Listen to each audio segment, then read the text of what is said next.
बदामुल से हो गया हूँ मैं सजावार जहीम रहम फरमा लुत्फ फरमा या गफूरो या वदूद।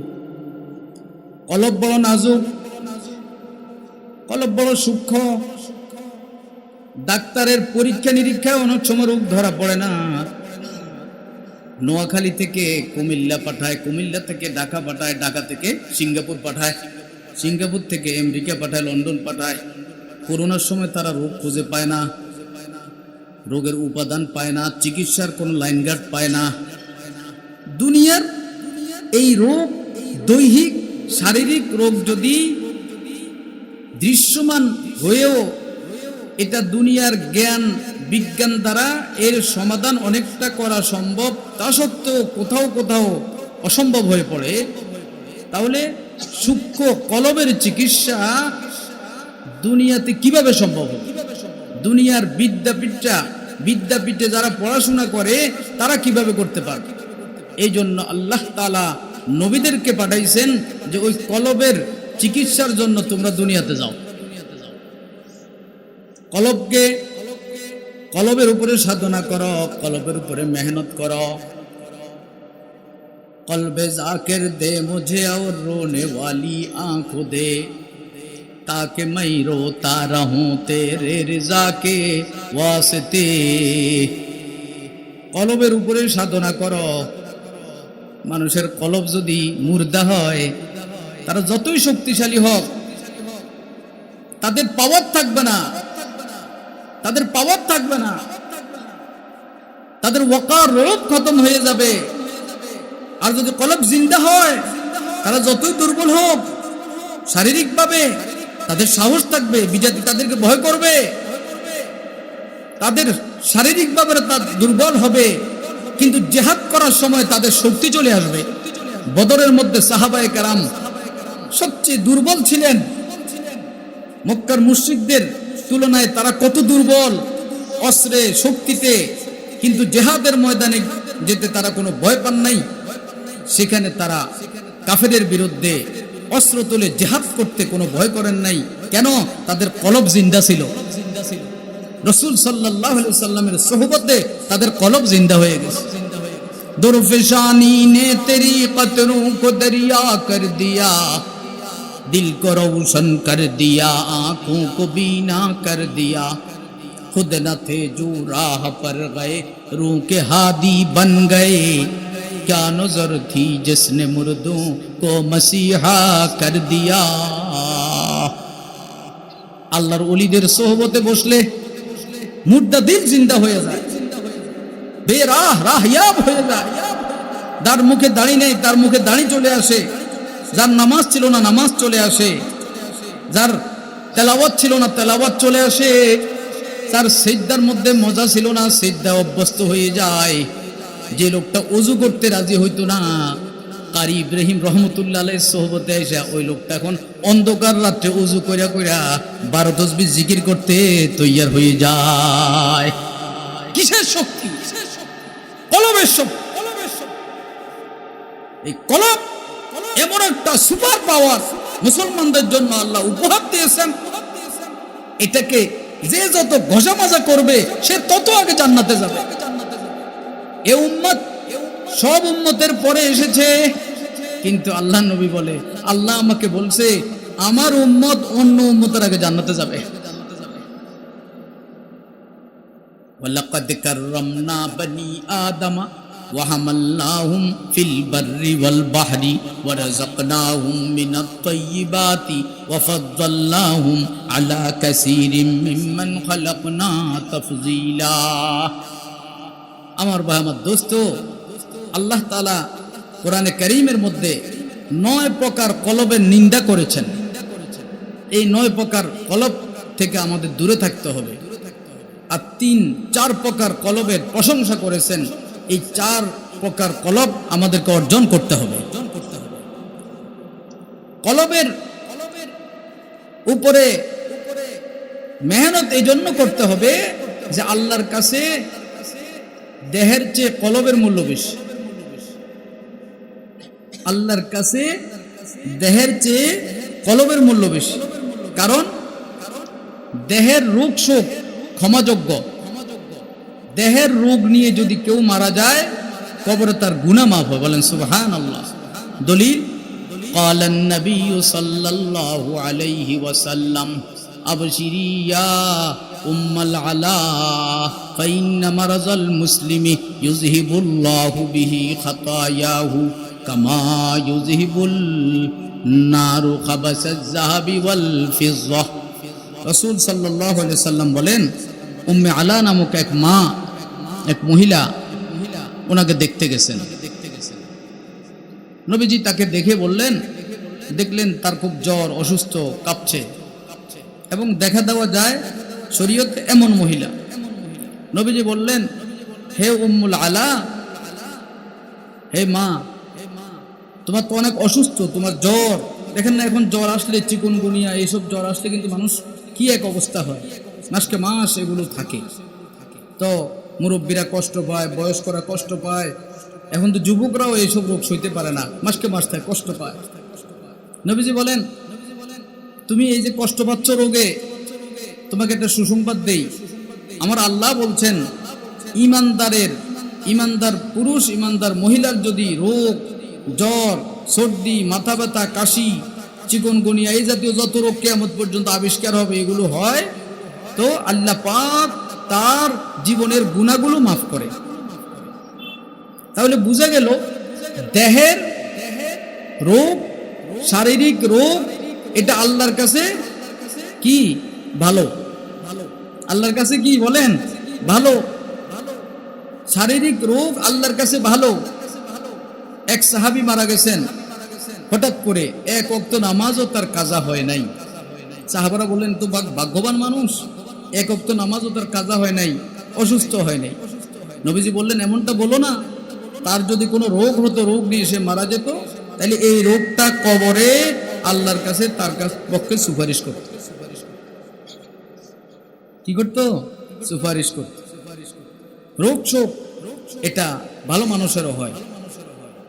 এই শারীরিক রোগ ক্ষমাযোগ্য, বরং আল্লাহর কাছে মানুষের পক্ষে সুপারিশ করে।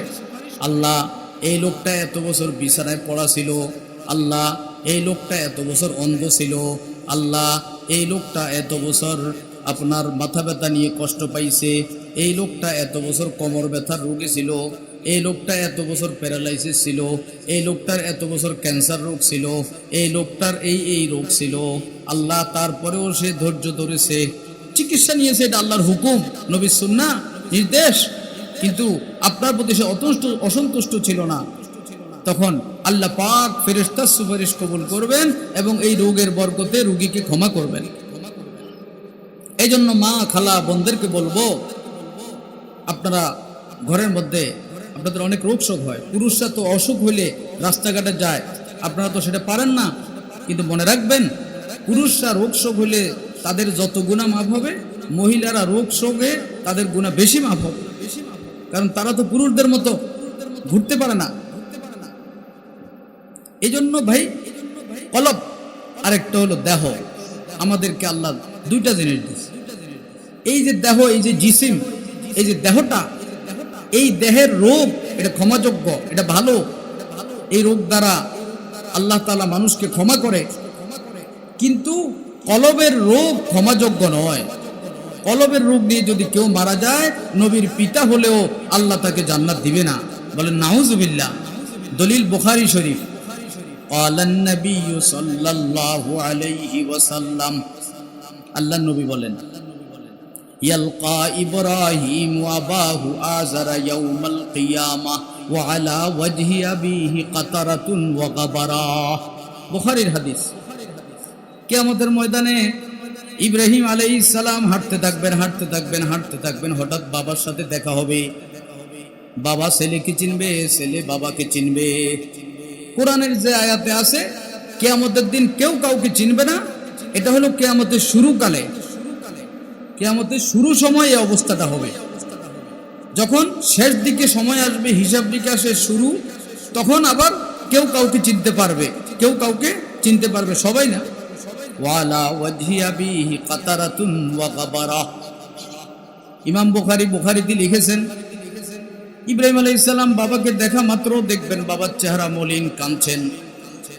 এখন বাবা বলবে, ছেলে বলবে, বাবা আলাম আকুল লাকা লা তাসিনি ইয়া আবি, বাবা দুনিয়া কত ওয়াজ করছিলাম, মূর্তি করো না, পূজা করো না, শিরিক করো না, কুফরি করো না, এগুলো করলে আল্লাহ জান্নাত দেয় না, তুমি তো আমার কথা মানো না বাবা, আজকে কি অবস্থা হবে তোমার? বাবা বলবে, আল ইয়াউমা লা আসিকা ইয়া ওয়ালাদি গাহি ইউনুস রাতুদারি গা খলিলে আজরিরা নারে বুস্তান নজদহি গাহে ইসমাইল রাবা জারে খুদ কুরবা কুনি গাহি ইউনুস রাতুদারি দর্শকম্মা হি মকা গাহি ইউসুফ রাজকে না বান্দা জরজুবদা কুনি। বলবে, বাবা দুনিয়া যা হয়েছে হয়েছে, আমাকে বাঁচাও, আমি আর তোমার নাফরমানি করব না। ইব্রাহিম আলাইহিস সালাম তখন এটা মাথায় থাকবে না, ভুলে যাবেন যে এখানে তো কাফেরের পক্ষে সুপারিশ চলে না, দুনিয়ার হালাতটা তখন তার মনে থাকবে না, মানুষ হিসেবে তিনি ভুলে যাবেন। এই তথ্য এসেছে বুখারীতে। তখন তিনি বলবেন, ও আল্লাহ, হাজা আবি, আমার পিতা, আমার জন্মদাতা বাপ, আজকে যদি বাবা যায় জাহান্নামে, ছেলে যায় জান্নাতে, কেমন শান্তি। ওয়াইয়ু হিজিন আখজা মিন আবিল আবাদি, বুখারীর সব। আমার বাবা যদি দোজখে থাকে, আমি ছেলে ইব্রাহিম যদি জান্নাতে থাকি, বাবাকে ছাড়া কিভাবে থাকব? আমার বাবাকে ক্ষমা করে দাও, আমার বাবাকে ক্ষমা করে দাও, বাবাকে আমার সাথে জান্নাত দান করো। গা খলিলে আজরিরা নারে বুস্তা নজদহি গাহি ইসমাইল রাবা জারে খুদ কুরবা কুনি। আল্লাহ পাক দেখবেন যে আমার খলিল তো এখন বাবার মোহাব্বতে ডুবে গেছে, খলিল তো এখন বাবার মোহাব্বতে ডুবন্ত হয়ে গেছে। এখন খলিলকেও বাঁচাইতে হবে, তার বাবাকেও দোজখে ফেলতে হবে। কি বুদ্ধি, কি উপায়?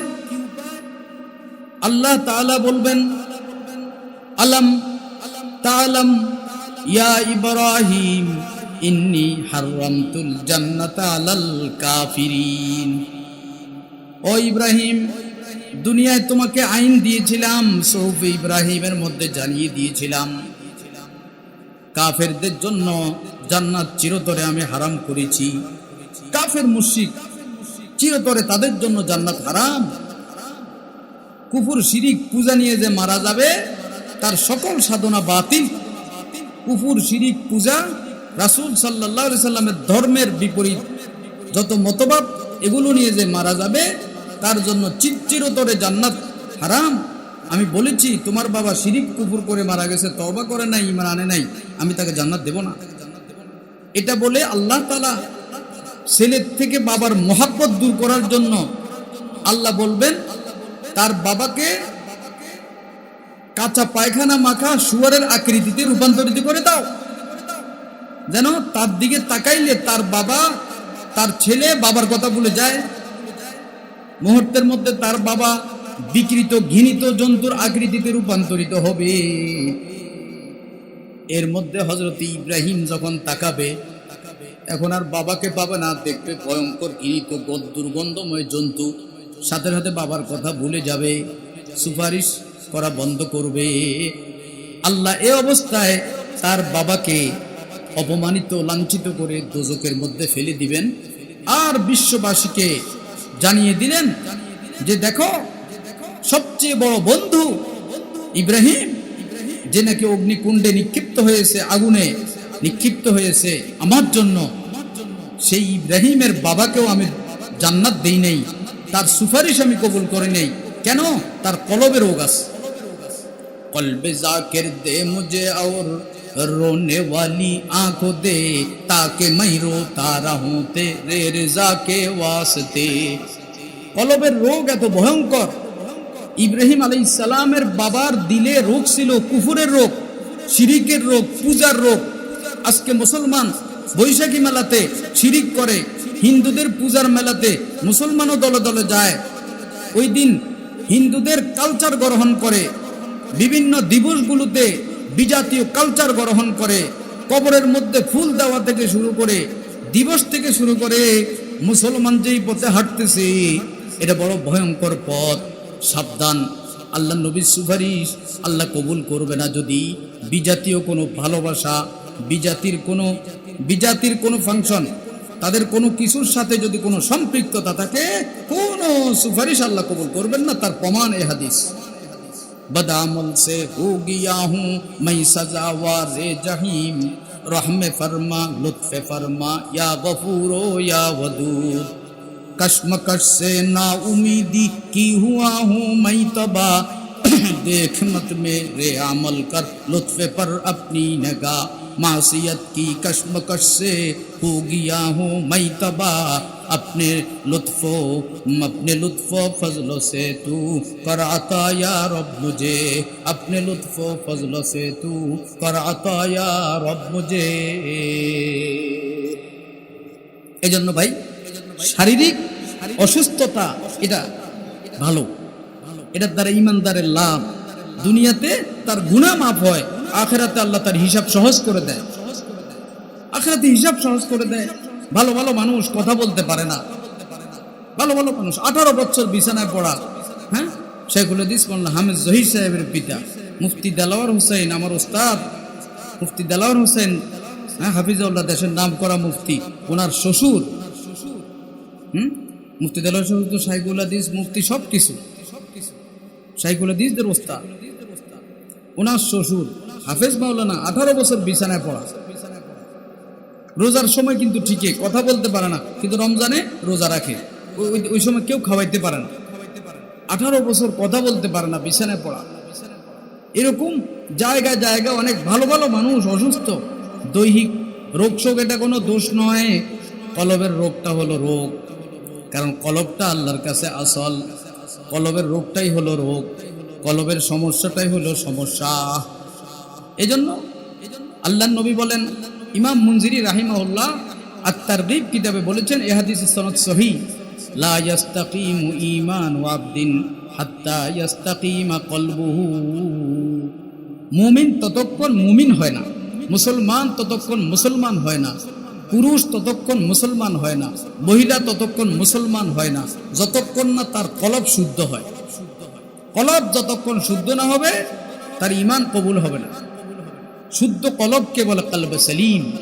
হযরত ইব্রাহিম আলাইহিস সালাম কাবা শরীফ নির্মাণ করার পরে আল্লাহর কাছে দোয়া করেছেন, ইয়াউমা লা ইয়ানফাউ মালু ওয়ালা বানুন ইল্লা মান আতাল্লাহা বিকলবিন সালিম ওয়া উযলিফাতিল জান্নাতু লিল মুত্তাকিন। ও আল্লাহ, ও রব, তোমার এই ঘরটা বানাইছি, এটা তোমার ঘর, এই ঘর বরাবর সপ্তম আকাশে গেলে আরেকটা ঘর আছে, ওই ঘর বরাবর হলো তোমার দেওয়া জান্নাত, যেটা আল্লাহ মুমিনদেরকে দিবে, এটা এই কাবা বরাবর উপরে।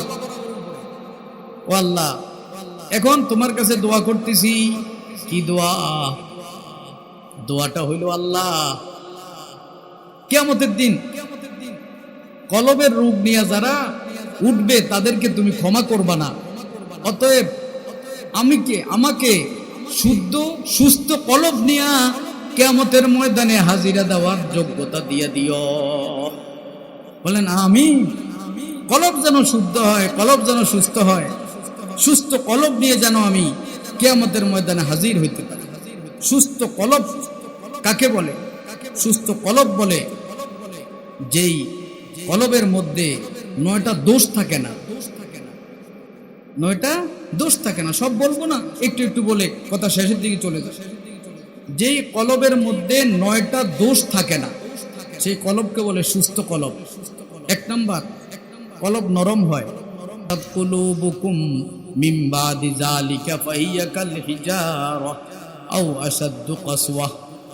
আল্লাহ বলেন, পাথরেও তো, পাথর সবচেয়ে শক্ত, কিন্তু পাথর থেকেও পানি গড়ায়। আফগানিস্তান যান, বড় বড় দেশে যেগুলোতে পাহাড় আছে, সেগুলোতে দেখবেন পাহাড় থেকে অটোমেটিক পানি পড়তেছে। পাথর গড়িয়ে গড়িয়ে পড়ছে। আল্লাহ বলেন পাথর শক্ত সেটাও তো কাঁদছে, তোমরা কেন কাঁদো না? তোমাদের দিল কেন শক্ত? পাথরকে তো জান্নাত দিব না, জান্নাত ভোগ করতে দিব না, তোমাদেরকে আমি জান্নাত ভোগ করতে দিব, তোমাদেরকে আমি জান্নাত দিব, তোমরা কেন কাঁদো না?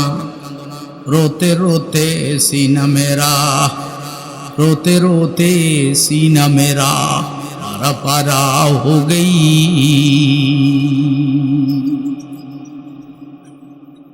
কেন তুমি কাঁদো না? এই যে তোমাকে আমি চোখের পানি দিছি, তোমাকে আমি চোখের পানি দিয়েছি, এই যে দেখো ফেরেশতাদেরকে চোখের পানি দিই নাই, তুমি ইনসান, তোমাকে চোখের পানি দিছি। শিক্ষিত লোককেও চোখের পানি দিয়েছি, অশিক্ষিতকেও দিয়েছি, আলেমকেও চোখের পানি দিয়েছি, জাহেলকেও দিয়েছি। কেন? কারণ আরবি দোয়া আলেমরা ভালো পড়তে পারবে, জাহেলরা আরবি দোয়া ভালো পড়তে পারবে না। অশিক্ষিতরা আরবি দোয়াগুলো সুন্দরভাবে পারবে না, কিছু পারবে কিছু পারবে না। আলেমদের থেকে শিখলে একটু একটু পারবে, কিন্তু আলেমদের মতো অর্থ বুঝে সেইভাবে পারবে না। কিন্তু জান্নাত সকলের জন্য বরাদ্দ। এখন কিভাবে তারা জান্নাত পাবে? এই জন্য আমি চোখের পানি সবাইকে সমানভাবে দিয়েছি। কলবে জাকির দে মুঝে और रोने वाली आँख दे ताकि मैं रोता रहूं तेरे रज़ा के वास्ते। চোখের পানি আমি দিয়েছি। ও ভাই, চোখের পানি দিয়ে কাঁদতে থাকো। এক ভাই আমাকে সওয়াল করছে গতকালকে জুমার সময়, এই যে যখন আমরা ভূমিকম্প দেখি তখন কি দোয়া পড়ব? বললাম দোয়া কিন্তু তখন স্মরণ নাও হইতে পারে। ভূমিকম্প যখন দেখবেন তখন কান্নার বান ধইরা সিজদায় পড়ে যাবে, সিজদায় পড়ে যাবে। নামাজের সিজদার জন্য ওযু লাগে, নামাজের সিজদার জন্য ওযু লাগবেই, কিন্তু এমনি তওবা বাস আল্লাহর ভয়ে সিজদা পড়ে গেলাম, আল্লাহ তোমার প্রতি ঈমান আনলাম, আল্লাহ তোমার শক্তি দিয়ে আমাকে বাঁচাও। তো বললো যে হুজুর দৌড়াইলে, আমি তো দৌড়াই যেখানে যাবেন ওখানেও তো বিল্ডিং মাথায় পড়তে পারে, পারে না? বদামন সে হো গিয়া হো মাই সদাওয়ার জহিম রহমে ফরমা লুৎফে ফরমা ইয়া গফুরো ইয়া ওয়াদুদ। এজন্য কলব যার যত নরম আল্লাহর সে তত পছন্দ। কলব নরম মানে কথা যে নরম হইতে হবে জরুরি না, হক কথা এটা জোর করে বলতে হবে। ওমর ইবনে খাত্তাব জোরে কথা বলতেন, হক কথা ছাড় দিতেন না। কলব নরম কাকে বলে? কলব নরম বলে যে আল্লাহর সাথে নরম। মুনাজাতে গিয়া নিজের কোনো আমলের কথা বলে না, মুনাজাতে গিয়া সে কেবল নিজের কুসুরের কথা বলে, ভুল ত্রুটির কথা বলে, নিজের সমস্যার কথা বলে। নিজের আমলের দ্বারা নিজে অহংকারে আসে না। এই সিজদায় পড়ে পড়ে কেবল আল্লাহর কাছে কান্না করে, সিজদায় পড়ে পড়ে কেবল আল্লাহকে ডাকে। চোখের পানি দিয়ে সে সিজদার জায়গাকে সিঞ্চিত করে, তার চোখের পানি দিয়ে সে অন্ধকার রাতে না দেখা আল্লাহকে সে দেখার চেয়েও বেশি স্মরণ করে। চোখের পানি দিয়ে রাতের অন্ধকারে সে জান্নাতকে না দেখেও জান্নাতের ইয়াকিন করে। আল্লাহর নবী যখন তাহাজ্জুদের সিজদা দিতেন, দোয়ার জন্য সিজদা দিতেন, আল্লাহর নবী তাহাজ্জুদের সিজদার মধ্যে দোয়া করতেন, আল্লাহুম্মা আনতাল হক্কু ওয়া ওয়াদুকাল হক্কু ওয়া কওলুকা হক্কুন ওয়া লিকাউকা হক্কুন। বুখারীর হাদিস। ওয়াল জান্নাতু হক্কুন ওয়ান নারু হক্কুন। হে আল্লাহ, এই রাতের অন্ধকারে আমি মুহাম্মদ সাক্ষ্য দিতেছি, রাতের অন্ধকারে সবকিছু অন্ধকার, কিন্তু তুমি এক আল্লাহ চিরঞ্জীব। হে আল্লাহ, তুমি সত্য, তোমার ওয়াদা সত্য, নবীদের ওয়াদা সত্য, আমি মুহাম্মদ সত্য, সকল নবী সত্য। হে আল্লাহ, তোমার দিদার মুমিনদের সাথে যে হবে এটাও সত্য। কিয়ামতের ময়দানে আপনারা যারা এখানে ওয়াজ শুনতেছেন, যারা পাগড়ি নিয়েছে, উলামায়ে কেরাম, হুফাজে কেরাম, শুহাদায়ে উম্মত, আম্বিয়ায়ে কেরাম, কিয়ামতের ময়দানে আল্লাহ পাকের দিদার লাভ হবে, বলেন সুবহানাল্লাহ। সেখানে সবাই এক আল্লাহকে দেখবে যে আল্লাহর জন্য দুনিয়া সিজদা করেছে। আল্লাহকে দেখা মাত্র দুনিয়া নয় বরং জান্নাতকে ভুলে যাবে। ওয়াদায়ে দিদারে চু জান্নাত আমুদ লা জুরুম, আশিকা জান্নাত বরায়ে দোস্তে মিদারান্দে দোস্ত, দরগম রাহাত রে যায় দোস্তে মিদারান্দে দোস্ত। আল্লাহ পাক জাল্লা জালালুহু আমাদেরকে আল্লাহ দিদার নসিব করুক, সকলে বলেন আমিন। যারা পাগড়ি নিয়েছে তাদের মা বাবা ফ্যামিলি সবাইকে এবং এই মাহফিলের সকল আয়োজকদেরকে আমাদেরকে আল্লাহ পাকের দিদার নসিব করুক, সকলে বলেন আমিন। এই জন্য ভাই দোস্ত খুব খেয়াল করব, কলব, এই কলব 9টা দোষ থেকে যদি মুক্ত করতে পারি তাইলে আমি আপনি কিয়ামতের ময়দানে নবীদের সাথে হাসর হবে, বলেন সুবহানাল্লাহ। দ্বিতীয় নম্বর হলো কলবে জায়েক, বক্রদিল। বক্রদিল বলে আল্লাহ বলেন ফাআম্মাল্লাযীনা ফী কুলুবিহিম যায়গুন ফায়াত্তাবিউনা মা তাশাবাহা মিনহু ইবতিগাআল ফিতনাতি ওয়া ইবতিগাআ তাওয়িলি ওয়া মা ইয়ালামু তাওয়িলাহু ইল্লাল্লাহ।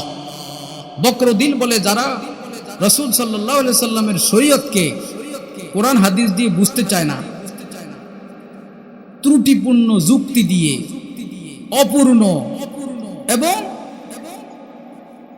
একেবারে কাঁচা, যে যুক্তিগুলো কোনো যুক্তি না, এমন মানে এমন বাজে কথা দিয়ে কি করবে, শরীয়তের মতো যুক্তিপূর্ণ পবিত্র বিষয়গুলোকে প্রত্যাখ্যান করবে। আজকে যেমন আমরা দেখি টকশোতে পর্দা নিয়ে কথা বলে, নবীজির জীবনী নিয়ে কথা বলে, অথচ আবু জাহাল আবু লাহাবের মতো লোক রাসূল সাল্লাল্লাহু আলাইহি সাল্লামের জাতকে এত সম্মান করত যে ওনার যৌবন এবং ওনার বৈবাহিক জীবনকে তারা খুব শ্রদ্ধার নজরে দেখত। এই নিয়ে তাদের কোনো আপত্তি ছিল না, ওনার সত্যবাদিতা নিয়ে কোনো আপত্তি ছিল না। শুধু বলতো আমাদের বাপ দাদারা পূজা করছে, মোহাম্মদ কেন পূজার বিরুদ্ধে। তারপরেও তাদের বিরুদ্ধে কোরআন সোচ্চার, তারা কাফের, চির জাহান্নামী, তাদের সাথে কোনো সম্পর্ক রাখা যাবে না। এই যদি হালাত হয়, সেই যুগের যারা নবীজিকে দেখছে সেই কাফেরদের বর্তমানে কিছু নামদারি মুসলিম আছে, ছিল কিছুদিন, আবার এখনো কয়দিন পরে পরে কি হঠাৎ করে করে কোথা থেকে কি আসে, মনে যেন ডুব দিয়েছিল আবার মাথা ছাড়া দিতেছে। কি করে এই নবীজি নিয়ে একটা কথা বলে দেয়, ওই বিজাতির অমুসলিমের কোনো বই কোথাও পড়ছে, এই জিহাদ নিয়ে একটা আপত্তি করে দেয়, এই শরীয়তের পর্দা নিয়ে একটা কথা বলে দেয়। মন্তব্য করার সময় কোনো কি করে না, তোয়াক্কা করে না। বক্রদিলের অধিকারী তারা হলো বক্রদিল। এ হলো দ্বিতীয়। 3 নম্বর হলো গুনাহে অভ্যস্ত দিল। আল্লাহ বলেন ওয়ামাইয়াকতুমহা ফাইন্নাহু আসিমুন কলবু, যারা সাক্ষ্যকে গোপন করে তাদের কলবে পাপী। দেহ পাপী তো আছে, কলবটাও পাপী, কলবও পাপী। সাক্ষ্য, সত্য সাক্ষ্য গোপন করা হারাম। আমার ভাই, আমার দোস্ত, আমি লম্বা না করে সংক্ষেপে কিছু কথা বলে দিচ্ছি। এক কথায় সার কথা হলো, 9টা সব বলবো না, যে 9টা দোষ থেকে কলবকে যদি আমরা পরিষ্কার করতে পারি তাহলে আমাদের এই কলবটা হবে স্বচ্ছ কলব। যেই কলব নিয়ে যদি আমরা মারা যেতে পারি তাহলে আল্লাহ তাআলা জাল্লা জালালুহু আমাদের কবরের 3টা সুয়াল এর জবাব আমাদের জন্য সহজ করে দিবেন। কিয়ামতের ময়দানে আমাদের জন্য মুআমালা আসান করে দিবেন, হিসাব ডান হাতে দিয়ে দিবেন। আল্লাহ তাআলা বলেন, কলবের মধ্যে যদি 4টা গুণ অর্জন করতে পারো তাহলে তোমরা একবারে ওই যে যখন নাকি আপনার কিয়ামতের ময়দানে আল্লাহর আরশের ছায়া ছাড়া কোনো ছায়া থাকবে না, সেই জায়গায় আল্লাহ তোমাদেরকে জায়গা করে দিবে। 1 নম্বর হলো কলবে খাশে। আলাম ইয়ানি লিল্লাযীনা আমানু আন তাখশা কুলুবুহুম লিযিকরিল্লাহ। কলবে খাশে, আল্লাহর ভয়ে প্রকম্পিত দিল। গুনাহ করবে, কোনো বাধা নাই, এর মধ্যে ভয় আসছে, হায় আমার আল্লাহ তো আছে, বাস গুনাহ করে নাই, করার ক্ষমতা আছে, একে বলে আল্লাহর ভয়ে প্রকম্পিত দিল। হযরতে ফুজাইল ইবনে ইয়াস চিশতিয়া তরিকার বুনিয়াদি বুজুর্গদের একজন, চিশতিয়া তরিকা, খাজা মঈনুদ্দিন চিশতি আজমিরি, খাজা মওদুদ চিশতি, খাজা ইব্রাহিম ইবনে আদহাম চিশতি, এই তরিকাকে বলে চিশতিয়া তরিকা। এই তরিকার পীর আমাদের দেশে উজানের কারি ইব্রাহিম রহমতুল্লাহ আলাই, হাকিমুল উম্মত আশরাফ আলী থানভী রহমতুল্লাহ খলিফা জনাবলা বর্তনী রহমতুল্লাহ আলাই, আমির শরীয়ত হাফিজ হুজুর রহমতুল্লাহ আলাই, সবার বাড়ি নোয়াখালী। এই চিশতিয়া তরিকার একজন পীর ছিলেন, নাম কি বলছি, ফুজাইল ইবনে ইয়াস। ইনি ডাকাত ছিলেন, গডফাদার। কিন্তু ডাকাত থাকলেও একটা ভালো গুণ ছিল, কি জানেন? তার বাড়িতে যা কিছু ডাকাতি করত এটা লিখে রাখত, কি পরিমাণ ডাকাতি করছে মালামালের হিসাব লিখে রাখত। কেন করতো আল্লাহ জানে। এটা উনি করতো বাড়ি বাড়ি গিয়ে, তার নেতৃত্বে চুরি ডাকাতি হতো। বাড়ি ছিল একেবারে তার গডফাদাররা যেভাবে থাকে সন্ত্রাসীরা। তো একদিন ডাকাতি করার জন্য গেল ঝুপড়ি, ওই যে গ্রামগঞ্জে ঝুপড়ি থাকে, বড় বাগান থাকে, বাগানের ভেতরে চিপা চাপা বাড়ি থাকে, এগুলো তো হানা দেয় যেন সহজে মালামাল আনতে পারে। ওই যোগ অনেক আগের কথা।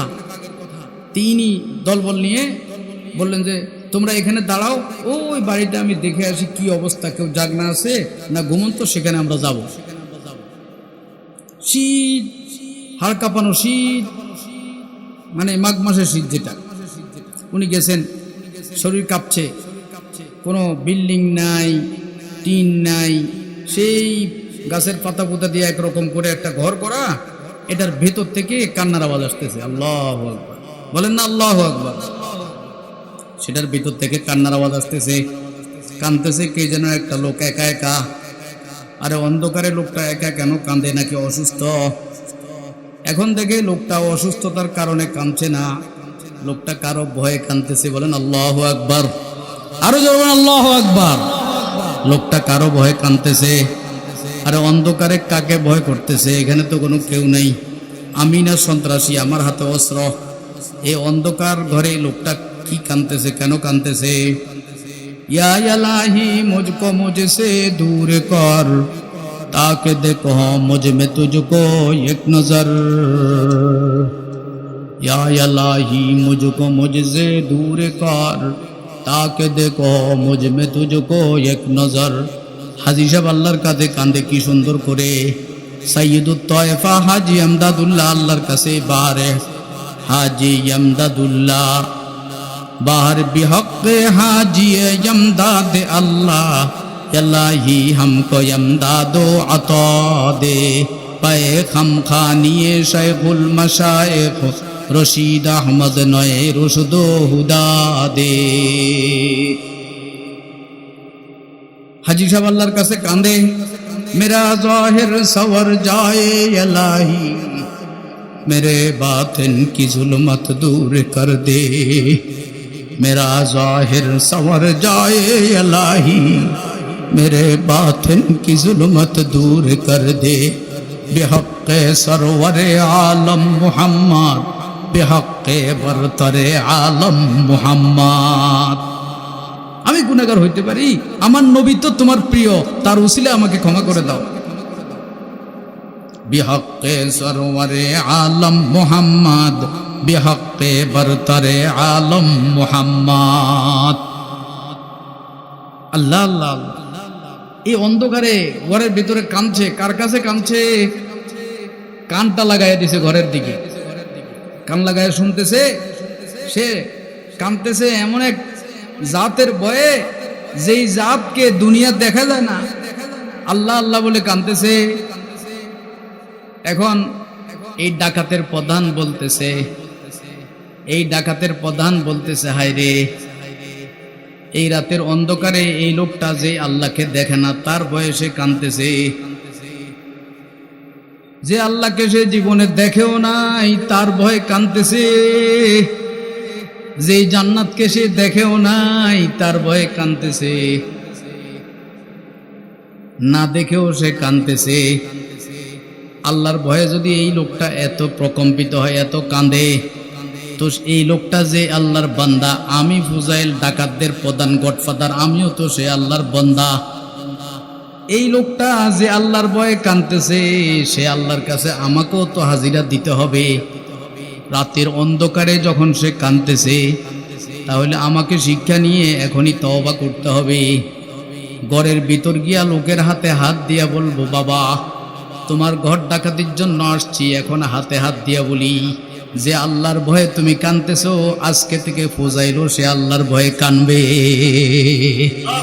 সে আল্লাহর ভয়ে কাঁদবে।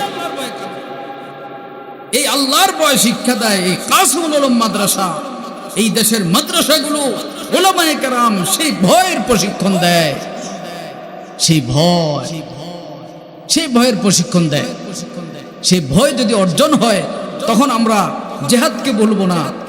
সেই ভয় যদি আমরা অর্জন করতে পারি, তখন ক্ষমতা শেষ করে দেশ থেকে পালাইতে হবে না দুর্নীতির অভিযোগ কাঁধে নিয়ে। এখন তো বড় ভয় হয়ে গেছে, দেশের সম্পদ নষ্ট হবে না, সেই ভয়ের প্রশিক্ষণ দেয়। এই ভয় এমন একটা জিনিস, যেই ভয় যখন মানুষের মধ্যে ঢুকে, তখন এই মানুষটার সামনে অস্ত্রের কোনো ভয় থাকে না, দুনিয়ার কোনো মায়া থাকে না। ফুজাইল ইবনে ইয়াস ঘর থেকে বের হয়ে ডাকাতদের কাছে আসছে, গডফাদার বাকিদেরকে বলছে, যা আজকে থেকে কোনো ডাকাতি চলবে না। কি বলেন? রিজিকের মালিক আল্লাহ, সমাধান হবে, যা তওবা কর। যার বাড়ি থেকে যত কিছু ডাকাতি করছে সব ফেরত দিয়ে আসছে গোপনে, ভিন্ন নামে, বলে নাই আমি সেই লোক, গোপনে গোপনে বিভিন্নভাবে পৌঁছে দিছে। রাতের অন্ধকারে তিনি গিয়া কি চিশতিয়া তরিকার ওলি হয়ে গেছে ফুজাইল ইবনে ইয়াস। এরপর একদিন রাতের অন্ধকারে হাঁটতেছে একটা বিল দিয়ে। এখন ভিন্ন দেশের 2-3টা লোক বলতেছে, এই এলাকা ফুজাইল নামে এক বড় ডাকাত আছে, পাইলে সব লইয়া যাবে, পকেটটা সাবধানে রাখ। এই এলাকায় ফুজাইল নামে কি আছে, বড় ডাকাত আছে, এইটা পাইলে তবে সব লইয়া যাব, পকেটটা সাবধানে রাখ। এটা বলতেছে কাকে শুনাইয়া? ফুজাইলকে শুনাইয়া। উনি যে ডাকাতদের প্রধান ছিল ওরা তো জানে না। এখন উনি বলতেছে, হ্যাঁ এক সময় ফুজাইল নামে একটা ডাকাত ছিল, কিন্তু আমি যতটুকু জানি ফুজাইলকে তোমরা এখন যতটুকু ভয় পাও, ফুজাইলের দিরে আরেক আল্লাহর ভয় ঢুকার কারণে এখন ফুজাইল তোমাদের চেয়েও বেশি ভয় করে। বাহারে ফয়েজে শাইখে আলম সৈয়দে আরব ও আজম ফখরে আসলাফে হুসैन আহমদ ওলিও বরতরি। এই জন্য ভাই ও দোস্ত, এখন আমাদেরকে তাওবা করতে হবে, কলবকে কলব বানাইতে হবে, দিলকে দিল বানাইতে হবে, দিলের উপরে মেহনত করতে হবে, চোখকে চোখ বানাইতে হবে। এমন একটা চোখ বানাইতে হবে যে চোখটা উসমান গনির চোখ ছিল। যে উসমান গনি ছিলেন মূর্তি পূজকদের নেতা, সেই উসমান গনি এমন একটা চোখ আল্লাহ দিয়া দিছে। 12 বছরের রাষ্ট্রপতি ছিলেন ওসমান ইবনে আফফান। তার রাষ্ট্রীয় সেই অফিসের মধ্যে চেয়ারে বসা, কুরসিতে বসা, এক লোক আসছে বাহির থেকে। হযরত ওসমান তার দিকে তাকাতে পারছেন না। হযরত ওসমান অন্যদিকে ফিরে বলতেছেন, হায় লোকগুলোর কি হলো, চোখকে কেন হেফাজত করে না, চোখের গুনাহ থেকে কেন বাঁচে না। হযরতে ওসমানের আড়ালে লোকটা একজনকে বলেছে, ওসমান কিভাবে জানলো আমি চোখের গুনাহ করেছি, কুদৃষ্টির গুনাহ করেছি, চোখের খেয়ানত করেছি, বদনেগাহি করেছি। আরে ওসমানের চোখের এত একটা পাওয়ার। শেখুল হাদিস আল্লামা আজিজুল হক বলেন, दुर्फिशानी ने तेरी कतरों को दरिया कर दिया, दिल को रोशन कर दिया, आँखों को बीना कर दिया। এদের চোখ ছিল না, এরা মুর্দা ছিল, কিন্তু এমন একটা চোখ আল্লাহ ওসমান ইবনে আফফানকে দিছে। আল্লাহর নবীর সোহবতের বরকতে কলবের 9টা দোষ চলে গেছে। কলবের মধ্যে এমন একটা পরিচ্ছন্নতা আসছে, কলবের মধ্যে এমন একটা নূর আসছে, কলবের মধ্যে এমন একটা পাওয়ার আসছে। ওসমান ইবনে আফফানের চোখ যদি কারো চোখে লাগে, ওসমান বলতে পারতো ওই চোখওয়ালা কোনো গুনাহ করছে কিনা, বলতে পারতো, এমন পাওয়ার ছিল। এজন্য ভাই দিলকে দিল বানাইতে হবে। প্রত্যেকের জন্য দোয়া করতে হবে। হযরতে হাজী আমদাদুল্লাহ মুনাজাতে বলে, আমার মা সবসময় কানতে শুনছি কথাটা বলে, মেরা জাহির সওয়ার যায় ইলাহি, মেরে বাতিন কি জুলমত দূর কর দে, মেরা জাহির সওয়ার যায় ইলাহি, মেরে বাতিন কি জুলমত দূর কর দে। আল্লাহ, আমার জাহেরকে সুন্দর করে দাও, তবে কলবকে আরো বেশি সুন্দর করো। কারণ জাহের একটু আমল করলেই সেটা স্বাভাবিক হয়ে যায়, এগুলোর গুনাহ মাফ হয়ে যায়, কিন্তু কলবের গুনাহ সহজে মাফ হয় না, এটা জমে থাকে। আল্লাহ বলেন, কাল্লা বাল রানা আলা কুলুবিহিম মা কানু ইয়াকসিবুন। আল্লাহ বলেন, কিছু লোকের কলবের মধ্যে গুনাহ জমতে জমতে জমতে জমতে জং হয়ে যায়, আল্লাহ নারাজ হয়ে তাদেরকে সিল মোহর মেরে দেয়। এরা নামাজ পড়ে, এরা হজ করে, কিন্তু শরীয়ত তাদেরকে তামাশা হয়।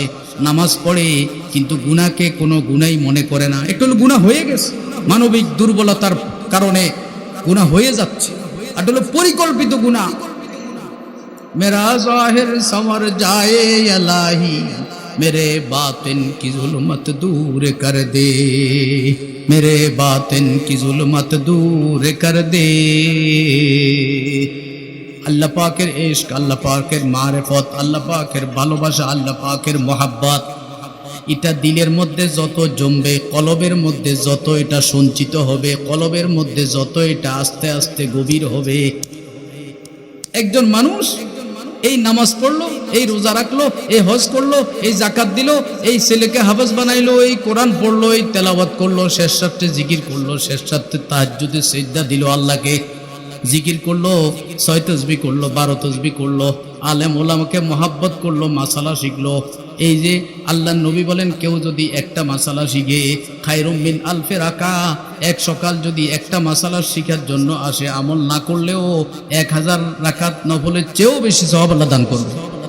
তা আজকে কতগুলো মাসালা বলছে মুফতি সাহেব, এরকম এই যে যত আমল করবে, প্রতিটা আমলের দ্বারা কলবের মধ্যে, গাছে যেমন পানি দিলে গাছের শক্তি হয়, গাছে সার দিলে গাছের শক্তি হয়, ইমানদারে যখন আমল করে তার কলবের মধ্যে এইভাবে শক্তি হইতে থাকে।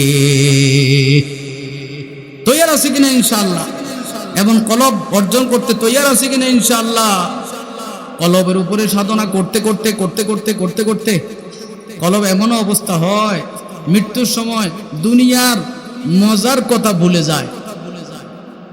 হযরতে জাফরে তৈয়ার জেহাদের ময়দানে, মুতা জেহাদ, ইসলামের প্রথম জেহাদ, যেখানে 3000 সাহাবা 2 লক্ষ খ্রিস্টান কাফেরদেরকে মাঠ থেকে বাধ্য করেছে। বলেন সুবহানাল্লাহ। হবে 1000 সাহাবা, নবীজি ছিলেন না সেখানে, 2 লক্ষ রোমানদেরকে মাঠ থেকে বাধ্য করছে। সমগ্র বিশ্বে এর প্রভাব সৃষ্টি হয়েছে এবং সকল ঐতিহাসিকগণ লিখেছেন কি, যে মক্কার মুশরিকরা ভয় পেয়ে গেছে, এরপরে মক্কা বিজয় হয়ে গেছে। এই কি 3000 সাহাবা মাঠে গেছে, তাদেরকে দেখে 2 লক্ষ খ্রিস্টান বাহিনী মাঠ পালিয়ে চলে গেছে। সেই মুতা জেহাদের আমির ছিলেন একজন জাফরে তৈয়ার।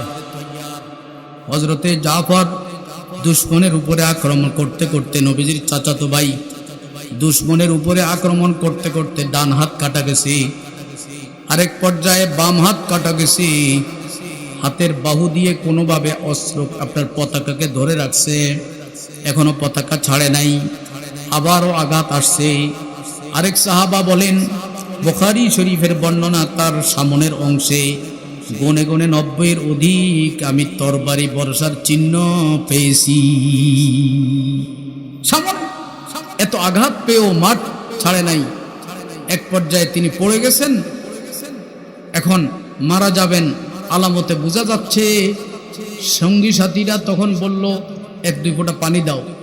মুখে পানি দিচ্ছে। হযরত, এই পানি খাওয়া তো না জায়েজ না, এটা তো আল্লাহর নেয়ামত। কিন্তু জাফরে তৈয়ার বলে, পানি খাইলে কিন্তু ঈমান নষ্ট হবে না, কোনো সমস্যা নেই, পানি খেতে পারবে। কিন্তু জাফরে তৈয়ার বলেন, ওই তোরা আমাকে পানি দিস না, এই পানি খাওয়া যায় সব আমি জানি, তবে ইয়া হাব্বাজাল জান্নাতু ওয়াক্তারাবুহা তাইয়িবাতান ওয়া বারিদান শারাবুহা, জান্নাতের হুর গেলমানকে আমি চোখে দেখতেছি, তারা জান্নাতের পানি নিয়ে আমার অপেক্ষায় আছে। বলেন সুবহানাল্লাহ। হুর গেলমা জিতনি নেমত হায় তু, সবসে বাড়কর নেমতে দীদারে তু। আমাকে পানি দিও না, ওই যে জান্নাত, ইয়া হাব্বাজাল জান্নাতু, ঐতিহাসিকগণ লিখছেন ইয়া হাব্বাজাল জান্নাতু ওয়াক্তারাবুহা, ইয়া হাব্বাজাল জান্নাতু ওয়াক্তারাবুহা তাইয়িবাতান ওয়া বারিদান শারাবুহা। এই পানিটা খাবো না, ওই যে জান্নাতের শরাব নিয়ে হুর গেলমান আকাশের দিকে থেকে আমার দিকে চেয়ে আছে, আমি সেগুলো পান করব, এই বলে তিনি মারা গেছেন। আমরা চাই কিনা আল্লাহর এমন মারবত নিয়ে আমরা মরব? সবাই তৈয়ার আছি কিনা ইনশাআল্লাহ? কারা কারা তৈয়ার আছি? নারায়ে তাকবীর। আল্লাহ তাআলা এই মাদ্রাসাকে কবুল করেন, এখানকার মুরব্বী সকল উলামায়ে কেরামকে আল্লাহ কবুল করেন।